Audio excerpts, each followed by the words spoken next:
começar com oração, então. A todos que posicionem na cadeira, como é melhor, posição mais confortável, consiga focar no seu pensamento, na sua oração. Nessa condição, eleve o pensamento a Jesus, a Deus, para que Ele traga a compreensão, o equilíbrio e a vontade de aprender.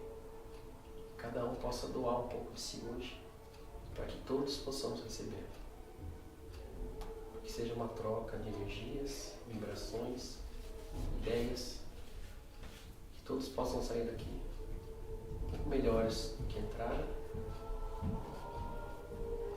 Possamos compreender melhor as palavras de Jesus. Que o Senhor nos ampare nessa noite, nos proteja, e que assim seja. Eu coloquei essa música para começar, que é uma música do Mozart, e ele musicou uma oração que fala sobre o corpo de Cristo.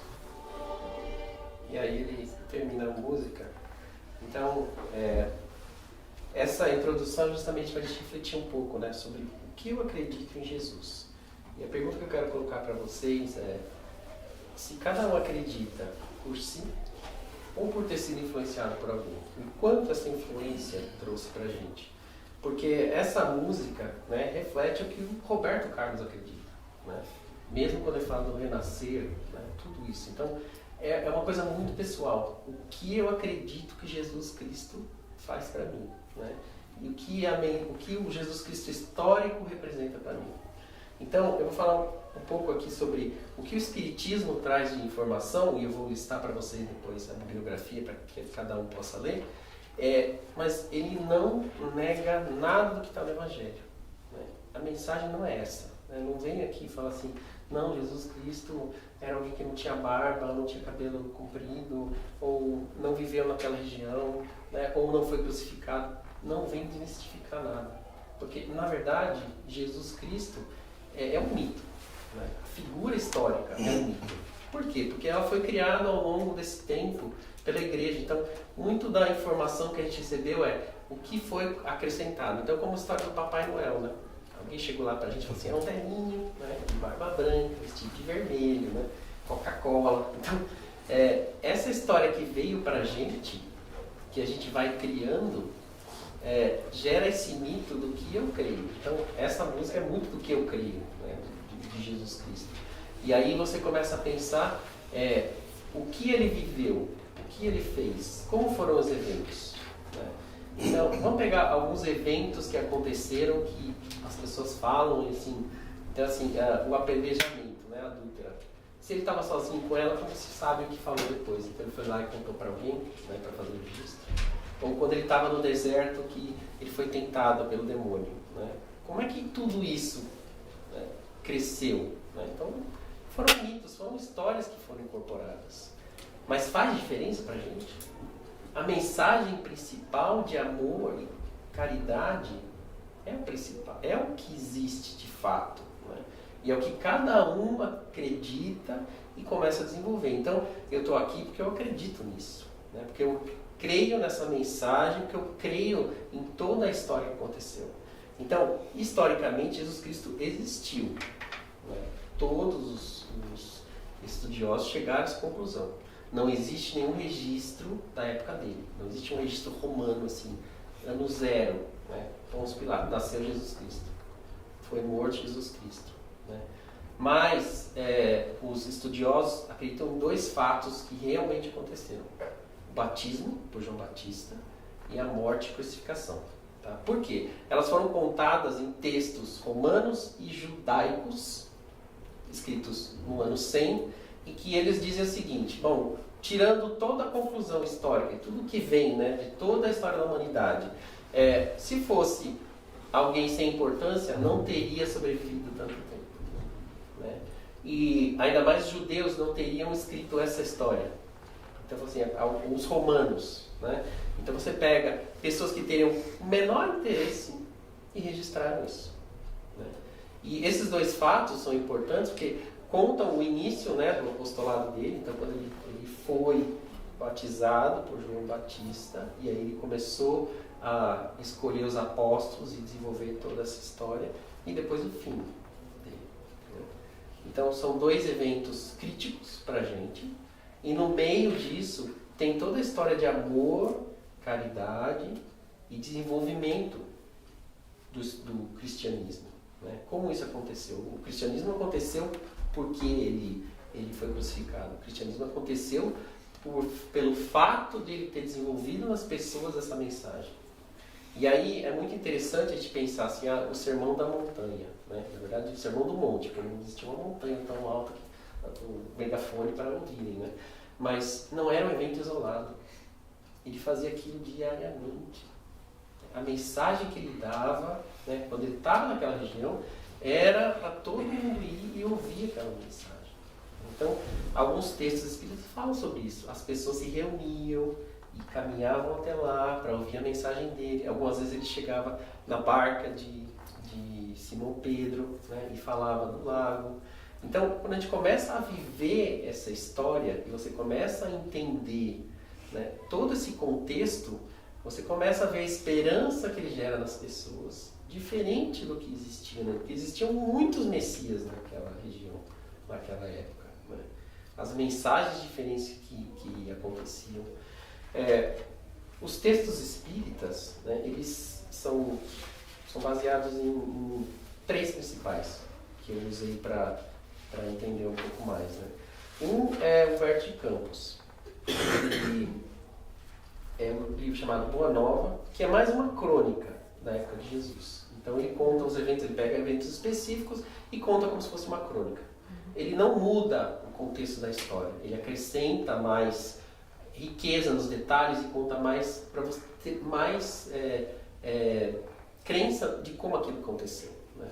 na verossemelhança, né, da situação, de como aquilo se desenvolveu e como as pessoas que estavam no contexto perceberam aquilo. O segundo livro é Caminho da Luz, do Emmanuel, que conta eventos históricos. Então, nesse A Caminho da Luz, ele vai contando todo o desenvolvimento de história, né, da humanidade e passa, então, por que veio naquela época, né, que faz todo sentido. O Império Romano como centro da cultura humana, né, que seria muito mais fácil fazer essa divulgação, mas mesmo assim não foi Roma. Né? Foi num lugar que era muito específico, onde existia uma semente já de desenvolvimento dessa teologia. E aí, finalmente, tem o livro Há 2000 anos, do Emmanuel, que narra, né, para quem não leu ainda, é muito interessante, conta como Emmanuel se relacionou com Jesus Cristo, qual a história, né, o entrelaçamento dessas histórias. E aí ele conta detalhes sobre a personalidade, tudo isso. Então, para quem gosta de ler e entender, é muito rico, né, em detalhes, mas ele não muda em nada os fatos históricos, porque a gente não veio mudar isso, a gente não veio mudar a crença que as pessoas têm, na crença daquilo que existe a cultura, no mito que foi criado. Mas ele vem acrescentar, sim, a mensagem de amor, de esperança, né, de desenvolvimento, de caridade que existe. Então, essa é a parte mais importante. Cristo nunca deixou de ser o homem no mundo, né? Então, em todos os eventos que se discute, nunca foi colocado uma visão da Santíssima Trindade, assim, ele era o Deus na Terra. Veio sim mostrar, olha, ele participou de festas, ele consumiu alimento, vinho, né? Ele trabalhou, ele se desenvolveu e mostrou para as pessoas que era possível viver nesse mundo, né, de uma maneira cristã. Então ele veio ser o nosso exemplo. Ele veio trazer essa mensagem, ele veio trazer esse exemplo para a gente. Então quando a gente olha essa história, o Cristo histórico para a gente, não é como ele viveu, se ele teve relacionamento com Maria Madalena, se ele atravessava com tal velocidade, se ele entrou na cidade montado num burrico. Isso é o de menos, né?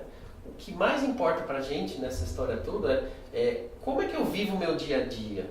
Né? E tem uma passagem muito interessante que se fala assim, o que Cristo teria feito nesses eventos? Né? Então, cada vez que a gente olha um texto desse, a gente começa a refletir um pouco mais. Né? ele não veio aqui para dizer para a gente assim, falar, não, vai viver no deserto, esquece tudo. Não, ele veio para viver a vida nossa, em relacionamento com os outros, passando por dificuldade, né? Enfrentando dificuldade com a família, enfrentando dificuldade com o governo, mas em nenhum momento ele, tirando as passagens um pouco mais, né, de ele entrar no templo, então isso aí é uma coisa que fala assim, será que realmente existiu de toda outra história que ele tem, né? Mas ele não, mesmo no evento em que ele estava sendo preso, ele não foi contra a autoridade, ele falou lá da moeda, né? Dá a César do que é de César. Ele sempre participou dessa questão do homem no mundo.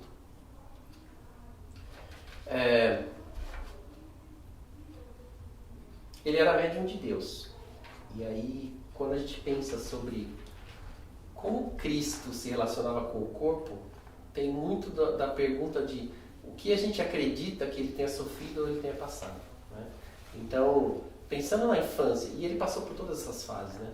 Ele nasceu, ele foi um bebê, ele foi uma criança, ele se desenvolveu, né?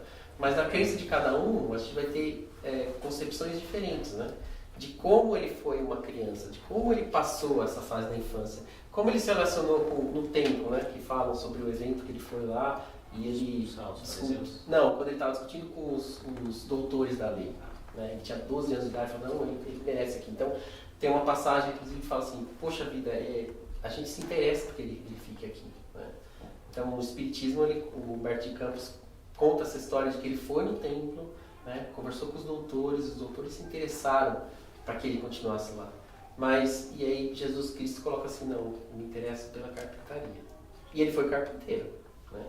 Em nenhum momento fala-se sobre o trabalho dele, mas se a gente pegar Paulo de Tarso, ele falou assim, eu vou desenvolver eu não vou depender de ninguém, eu vou ter a minha profissão. E aí significava que ele tinha os próprios recursos para poder viver. Então, lógico, ficava no caso dos outros, recebia, né? Jesus Cristo também foi. Mas é muito importante essa mensagem do trabalho, né? Como desenvolver o seu recurso próprio para você poder fazer as coisas. Quando a gente pensa nessa mediunidade, então, em toda a mensagem que ele tinha, a gente pode até refletir um pouco de como seria a nossa vida, né? Recebendo toda essa mensagem, como que eu tenho que proceder. Nós sabemos como a gente deve proceder. O problema é que em cada evento que a gente passa, a nossa dúvida não é em como proceder, mas manter a calma, né? Passar pela dificuldade de maneira cristã. Então, assim, todos nós erramos no passado e a gente vai continuar errando porque a gente não é perfeito ainda, né? Mas como é que eu estou enfrentando esse evento? Eu simplesmente esqueço dele e na próxima eu acerto? Ou eu estou revendo, eu estou refletindo sobre aquilo, peço ajuda para que na próxima vez que eu for passar pela dificuldade eu tenha mais esclarecimento, mais tranquilidade, né? Algumas vezes, eu principalmente, peço para não passar pela dificuldade. Meu Deus do céu, me livra dessa dificuldade, eu não quero passar por isso aqui. Não é isso. A gente vai ter que passar pelas dificuldades, mas como a gente enfrenta essas dificuldades é a parte mais importante, né? Então, como é que ele enfrentou? A maior dificuldade dele foi a crucificação. Humildade, né? Em silêncio. Em nenhum momento ele discutiu sobre a autoridade, né? Ele quis mostrar ao mundo essa mensagem de humildade e disciplina, né? Então, assim, como a gente passa as nossas dificuldades, né? Quando um chefe vem discutir com a gente, quando a gente tem um acidente de carro, quando acontece alguma coisa que está fora do nosso alcance. Muitas vezes a gente se desespera, né? Muitas vezes a gente quer enfrentar, fala assim, não, mas é o meu direito, né? Não, mas eu sempre pensava assim, a gente tem que viver uma vida perfeita, né? Então, para me preparar hoje aqui, eu falei assim, não, eu vou ficar trancado dentro de casa. Não resolve, né? Você vai enfrentar o trânsito, você vai enfrentar barulho, alguém querendo ouvir uma música mais alta, né? Você não se alimenta direito ao longo do dia, principalmente aqui nos Estados Unidos não é tão fácil assim. Então, a gente não tem uma vida perfeita, mas a gente tem a vida que é a correta para a gente aprender as nossas lições. A gente às vezes vive essa mesma lição diariamente. E a gente quer sempre resolvendo da mesma maneira, né? Mas eu não estou recebendo, né, o meu direito, mesmo que seja o seu direito. E daí? Será que não é hora de a gente aprender que o direito dos outros também prevalece? E às vezes o que a gente precisa passar é essa lição, né, de humildade e caridade para o próximo. Então como que eu estou refletindo? O cara me fechou no trânsito. Ou eu estou na fila do banco e a fila do banco, o cara foi almoçar e me largou aqui esperando, né? Todo mundo tem o direito de fazer isso, né?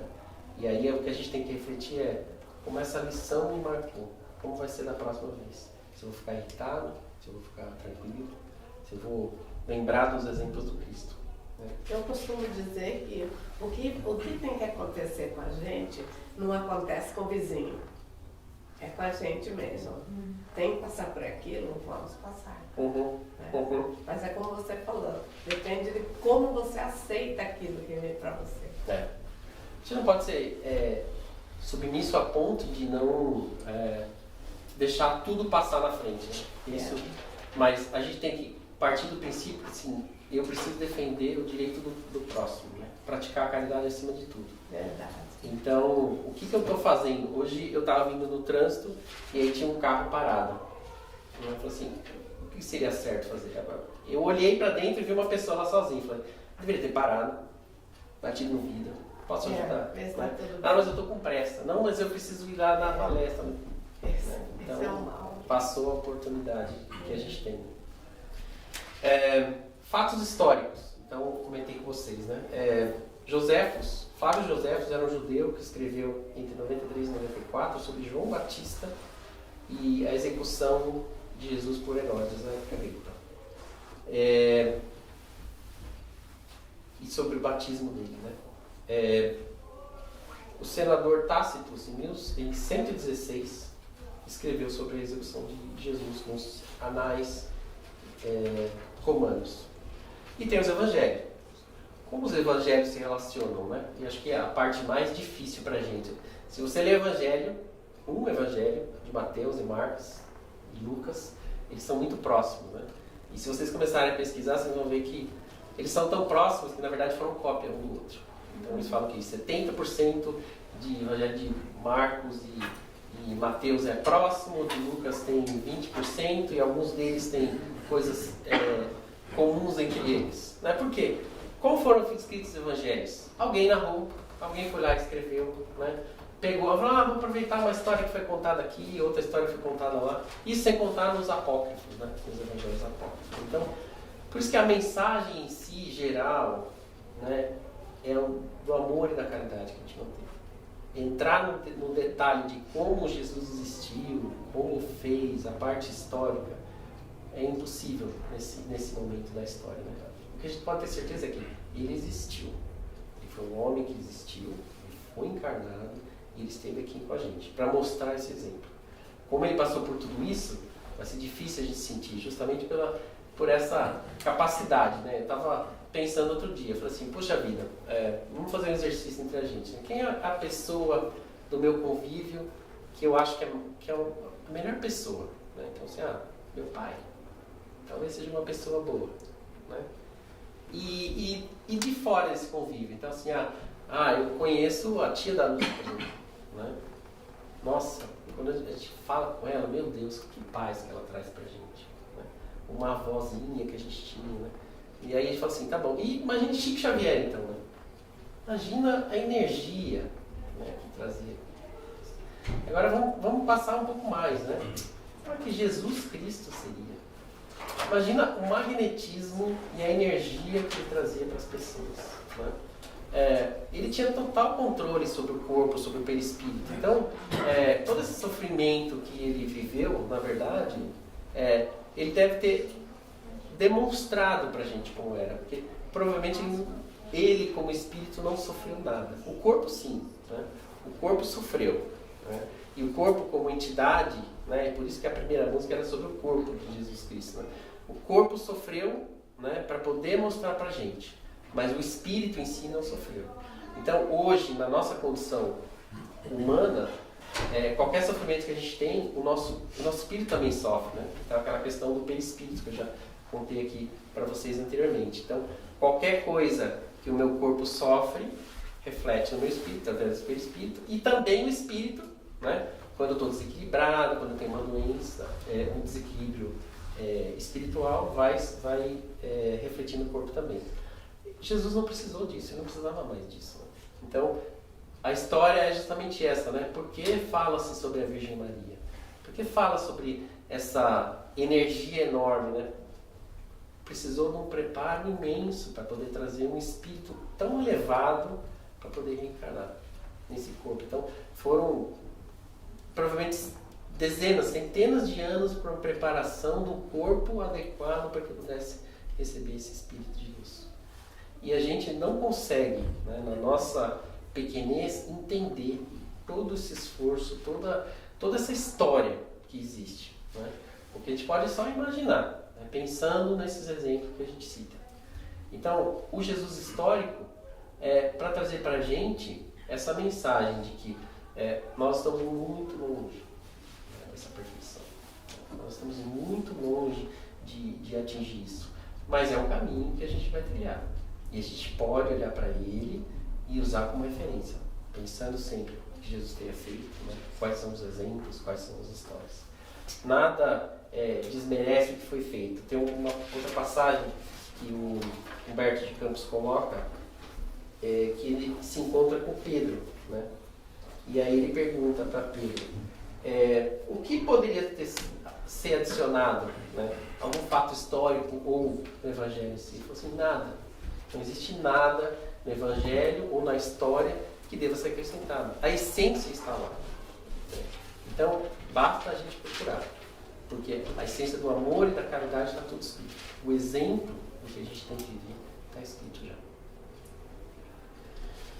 Acho que cobri tudo. Posso abrir para perguntas agora, se vocês quiserem debater, ou discutir, ou conversar sobre isso. Vai lá, Ida. Você acha que Jesus já sabia o que ele tinha que passar e por isso que ele passou por tudo aquilo ali numa boa, porque sabia que era a cruz que ele tinha que carregar, né? Para exatamente fazer o que você disse, né? Mostrar que essa é a maneira cristã de encarar a vida, né? Sim, eu não acho que existe um roteiro, né? Mas não uma história travada, né? Então assim, é lógico que as pessoas que estavam em volta falaram assim, Pôncio Pilatos poderia ter feito diferente, Emmanuel poderia ter feito diferente, sim, né? Mas o roteiro da história dele em si, né? De todos os eventos e sequências, tudo aquilo já estava escrito como seria feito. Então ele já sabia de antemão. Né? Então essa certeza eu tenho, né? Na minha fé. Eu não conheço essa relação do Emmanuel com a época de Jesus. Ele era encarnado nesse tempo? Sim. Emmanuel era Públio Lentulus. Lentulus. E aí ele era neto de um outro senador romano. E aí ele veio com uma filha doente. E aí eles falam, se você for para a Palestina, ela pode se recuperar. Ela tinha lepra, né? E aí dizem que, na verdade, a filha dele era o Chico Xavier. Então eles já tinham essa história desde a época. E aí, quando ele veio para cá, ela não melhorava, né? E aí falaram para ele, tem um curandeiro lá. Né? Então ele foi saber da história. Mas o mais bonito é lendo o texto que ele se encontra com Jesus. E foi aquela história a sua fé te salvou, a sua filha já está curada. Né? Agora vai ser uma decisão sua do que você vai fazer. Né? E aí conta nos demais eventos como ele poderia ter salvado Jesus. Então vou dar a dica do como termina a história. Spoiler. Mas os eventos descritos é mais emocionante. Está no livro há 2000 anos, né? 2000 anos. E depois tem os 50 anos depois, que continua assim. Então, várias sequências. Eu vou te fazer uma pergunta, talvez não saiba me responder. Por que na Bíblia não fala da vida de Jesus entre da adolescência dele até a morte dele, de 33 anos que ele morreu, né? Por que será que não... Não tem importância histórica, né? Mas conta, sim. Conta quando ele, adolescente, foi no templo. Então tem uma passagem... Até os 13 anos. Que ele foi no templo com os pais. Não tem outra história, porque a importância da vida dele era justamente nesse desenvolvimento, né? Do apostolado até a desencarnação. Depois tem os Atos dos Apóstolos, que continua contando os demais, né? Mas a importância realmente é essa época que ele se desenvolveu. Agora, não significa que ele tenha feito nada antes, né? O que a gente não sabe é, assim, registro de pessoas que contaram. Então, isso é o que os apóstolos contaram. Por isso que eu digo, quem que contou depois sobre a história da adúltera? Né? Quem contou sobre ele estar no deserto? Todas as demais histórias que aconteceram antes do apostolado dele não teve registro porque ninguém contou, né? Então, foi mais por isso. Mesmo contar na infância dele, como ele nasceu, como José recebeu a mensagem do anjo para que eles fossem para o Egito, né?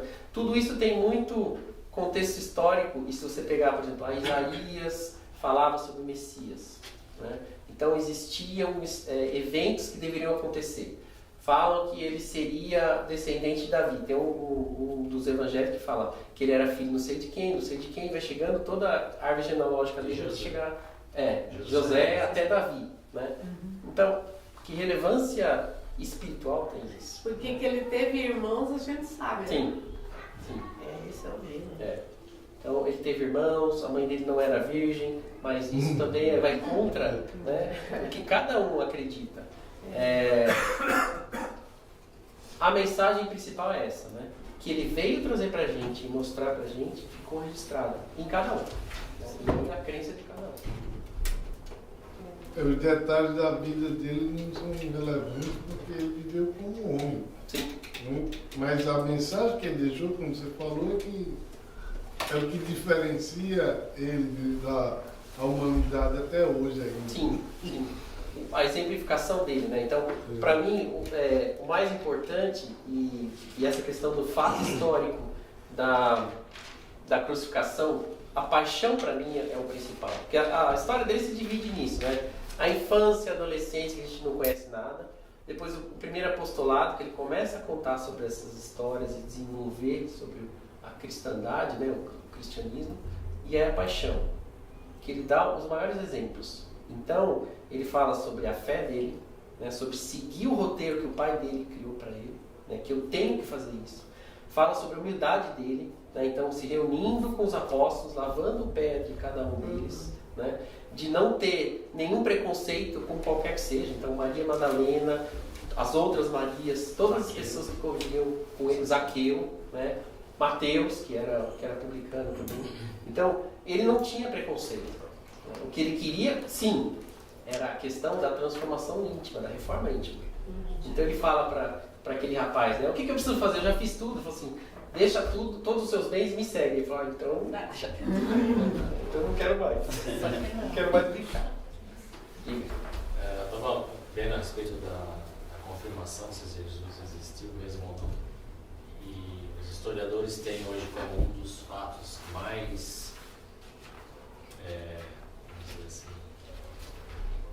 que dá mais indício de que realmente Jesus existiu, porque Jesus ele é narrado numa carta escrita por um povo que não era judeu, que ouviu falar de Jesus e foi conhecer Jesus e fala sobre Jesus não como um santo, filho de Deus, nem nada, mas fala sobre o pregador e tal, e narra, eles descrevem Jesus. Então, como eles não eram daquela cultura e não moravam naquela região, e tem esse relato, eles acreditam que tudo pode ter sido, né, naquela região, tudo poderia ter sido uma criação daquela cultura, né? Um pouco de mito, mas quando eles pegaram essa carta, falaram, pô, mas então tem um outro povo que nem sabe da história de Jesus, que nem sabe toda a crença que tinha em torno dele, e que descreve ele. Então eles têm isso aí como um indício muito forte realmente da existência de Jesus. Com certeza houve um trabalho imenso da outra esfera da espiritualidade em fazer com que todos esses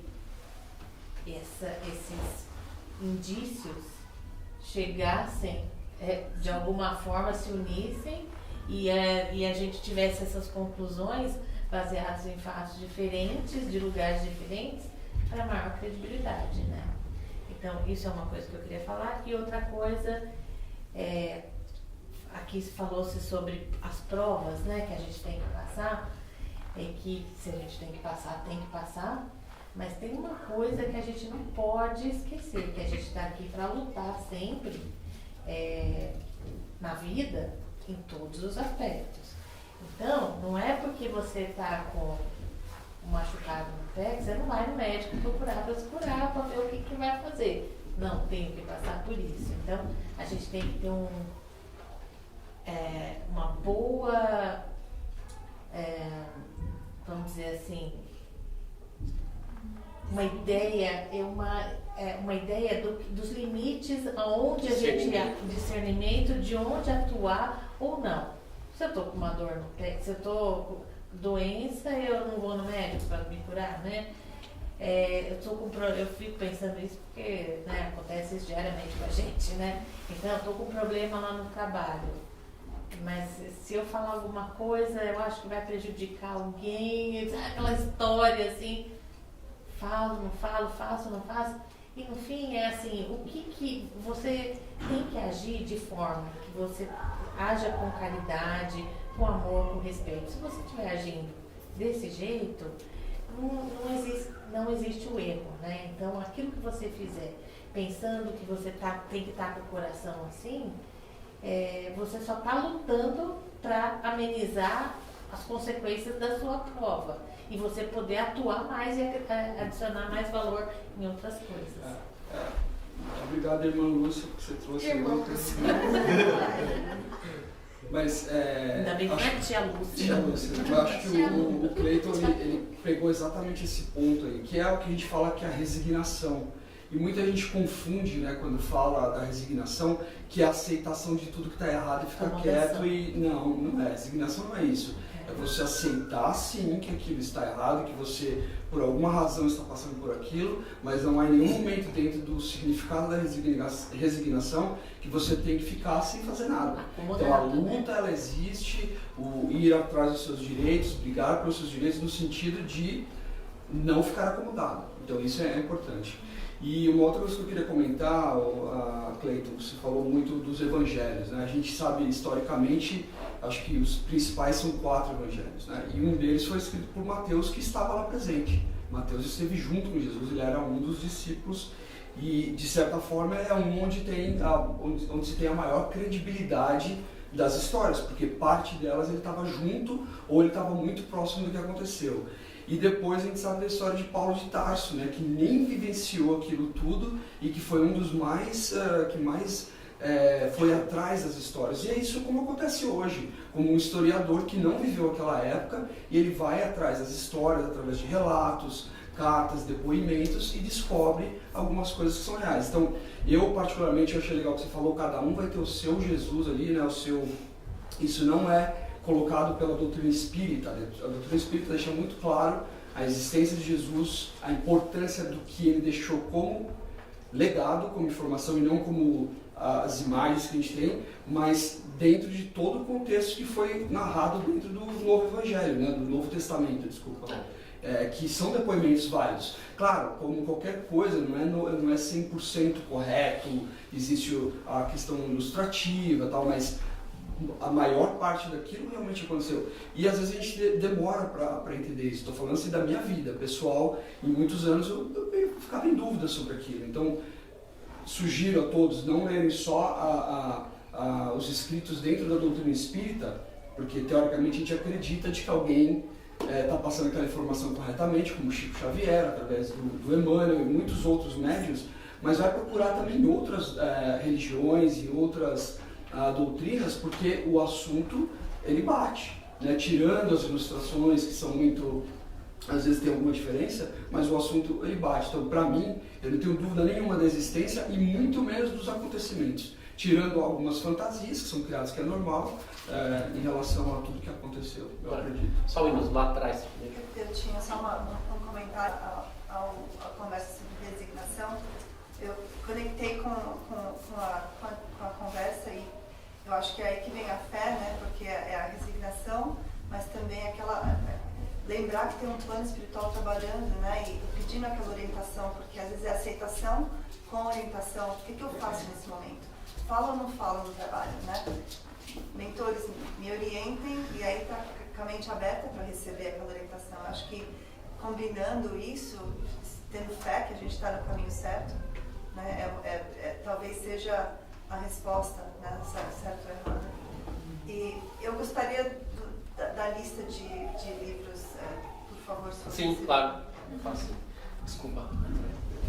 Só sobre o menino Jesus criança. Tem um filme muito bonito que eu assisti mais de 2 vezes que conta sobre o Jesus Cristo enquanto menino. Não lembro do nome do filme agora, mas eu vou colocá-lo no grupo. Por favor. Vale a pena assistir, muito bonito. Obrigado. Rodrigo. Pode falar. Não, só ia comentar que um dos aspectos que eu acho super interessante no Evangelho segundo o Espiritismo é que o Kardec, para evitar polêmica, ele não relata nada com relação a milagres de Jesus. Ele só relata as mensagens. Então, assim, não que ele não acredite, não que mas sabiamente ele falou, não é importante. Né? O que é importante é as mensagens, que é basicamente, acho que o resumo da sua palestra. Mas quem quiser ver isso, tem Ramatiz para ver. Subir em peregrino. Seguindo essa mesma linha, né, que você falou muito bem, Cleiton, se viesse um historiador hoje em dia e falasse, olha, eu descobri que Jesus realmente não viveu. Essa é uma ideia que vocês criaram e a pessoa mesmo não viveu. O que é mudar? A ideia continua. Exato, foi isso que eu falei. O que é mudar? As mensagens são o que é importante. As mensagens, os ensinamentos, os exemplos. Se foi...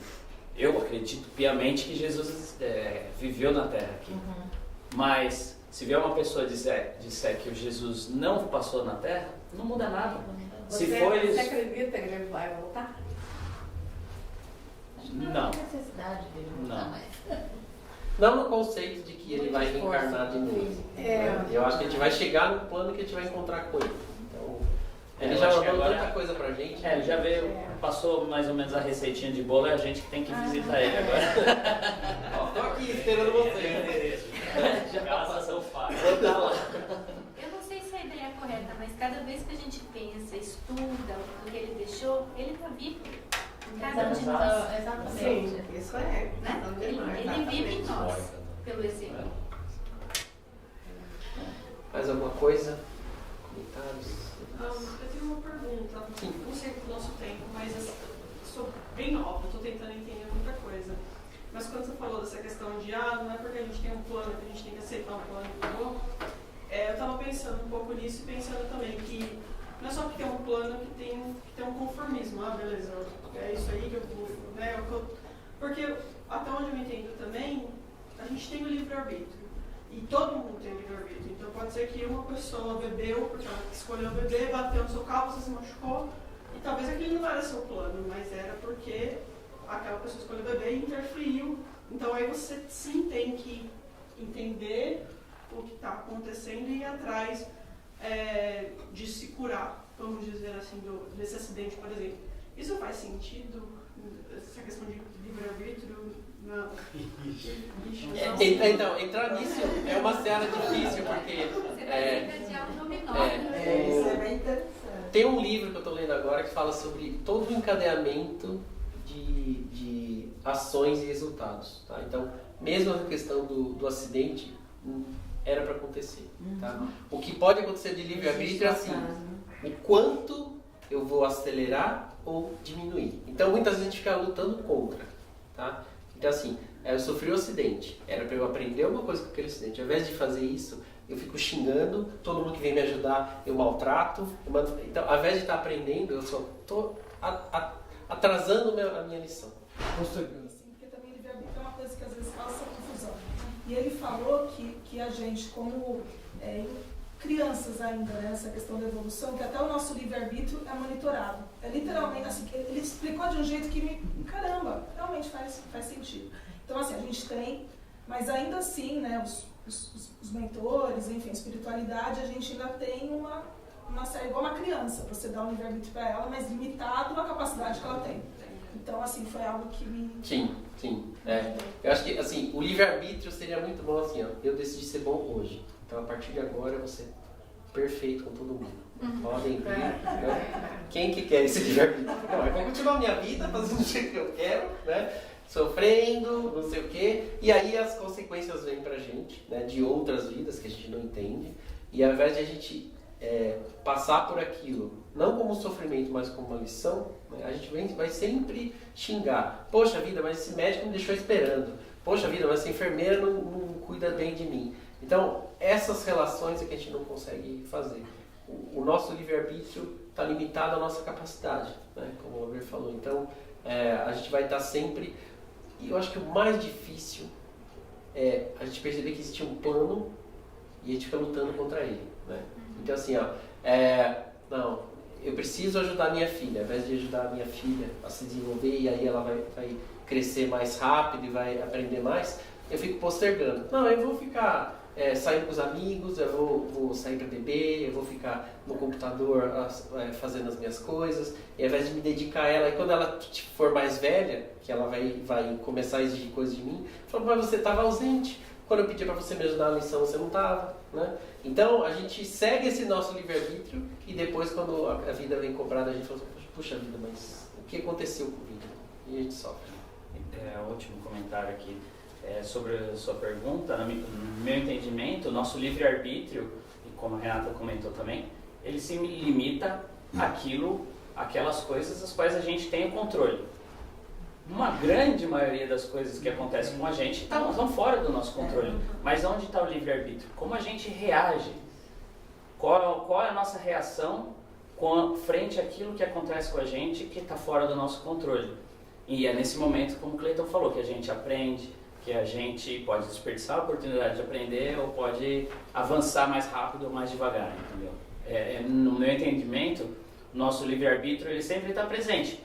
Mas não quer dizer que a gente controla o que acontece no mundo. A gente controla qual é a nossa reação, tudo aquilo que está no nosso controle, né? A nossa reação às coisas, né? Não o que acontece com a gente. Eu vou encerrar então só. A gente pode voltar para o próximo capítulo. Ótimo, bem interessante. Faz parte 2 agora. Então, para todo mundo fechar as horas, se concentrar. Agradecer a oportunidade de troca de pensamentos, experiências, e que essa lição de hoje seja recebida no plano mais alto. Possamos refletir essa noite, no nosso sono, para que incorpore na nossa vida sobre o que nós precisamos hoje para aprender e ser melhor amanhã. E nessa caminhada para o futuro, Jesus ilumine o nosso caminho. Possamos usá-lo como referência, como farol, iluminando, nos suportando. Ampara no Senhor nessa noite, que assim seja.